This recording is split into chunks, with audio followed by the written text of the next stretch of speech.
7 अगस्त को राहुल गांधी ने press conference में कहा कि इलेक्शन कमीशन बीजेपी के साथ मिलकर देश भर में वोट्स की चोरी कर रहा है। उन्होंने कहा कि एक बड़े सिस्टमैटिक तरीके से वोटर लिस्ट में फेक वोटर्स ऐड किए जाते हैं और ये सारे वोट्स बीजेपी को जाते हैं। विधानसभा और लोकसभा के बीच में जादू से नए वोटर आते हैं और जहां भी इन नए वोटर्स ने वोट किया वहां वोट बीजेपी को गया। 5 तरीके इन्होंने बताए जिससे ये किया जा रहा है। पहला, डुप्लीकेट वोटर्स, यानी एक ही वोटर के अलग अलग जगह 2, 3, 4 वोट्स कर देना। दूसरा, फेक और नॉन एग्जिस्टेंट एड्रेस पर रजिस्टर्ड वोटर्स। तीसरा, एक ही एड्रेस पर रहने वाले ढेर सारे वोटर्स, जैसे कि एक एग्जाम्पल देखने को मिला जहां एक घर के एक ही कमरे में 70 से 80 वोटर्स रजिस्टर्ड थे। चौथा, ऐसे वोटर्स जिनका प्रॉपर फोटो ही नहीं है। और पांचवा, ऐसे वोटर्स जो 70, 80, 90 साल के हैं लेकिन जिनको फर्स्ट टाइम वोटर के तौर पर रजिस्टर किया जा रहा है। राहुल गांधी ने इस सब को लेकर ढेर सारा एविडेंस प्रेजेंट किया, जैसे कि बैंगलोर सेंट्रल की महादेवापुरा असेंबली सीट पर यहां 1,250 फेक वोटर्स देखे गए। इन्होंने यह तक कहा कि इलेक्शन कमीशन अगर इलेक्ट्रॉनिक वोटर लिस्ट दे दे तो यह साबित कर देंगे कि नरेंद्र मोदी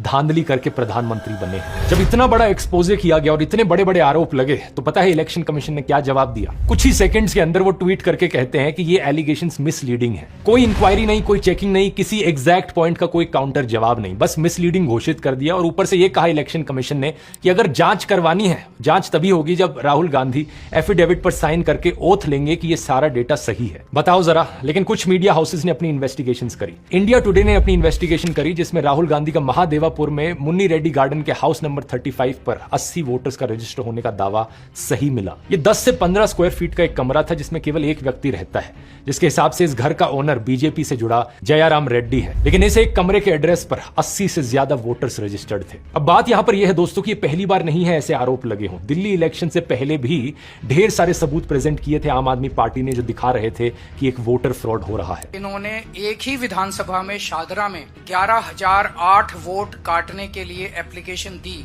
उस वोटर फ्रॉड को भी कई सारे मीडिया चैनल्स ने कवर किया था, ग्राउंड पर गए, लोगों से बात करी और वो चीज सच मिली। इस चीज को मैंने बड़े डिटेल में कवर किया था। यहां रिलेटेड वीडियो के लिंक पर क्लिक करके आप उस वीडियो को देख सकते हैं। सवाल लेकिन इलेक्शन कमीशन से पूछा जाना चाहिए, आखिर कितना सबूत चाहिए तुम्हें जिसके बाद तुम मानो कि यहां पर कुछ गलत हो रहा है। फ्री एंड फेयर इलेक्शन कराना इलेक्शन कमीशन की जिम्मेदारी है, तो सवाल उठने पर इलेक्शन कमीशन एक्शन क्यों नहीं ले रहा? बहुत सारे सबूत दोस्तों जो राहुल गांधी ने बताया, आप उन्हें खुद जाकर वेरीफाई कर सकते हैं। इलेक्शन कमीशन की खुद की वेबसाइट पर ये नंबर्स डालकर चेक कर सकते हैं।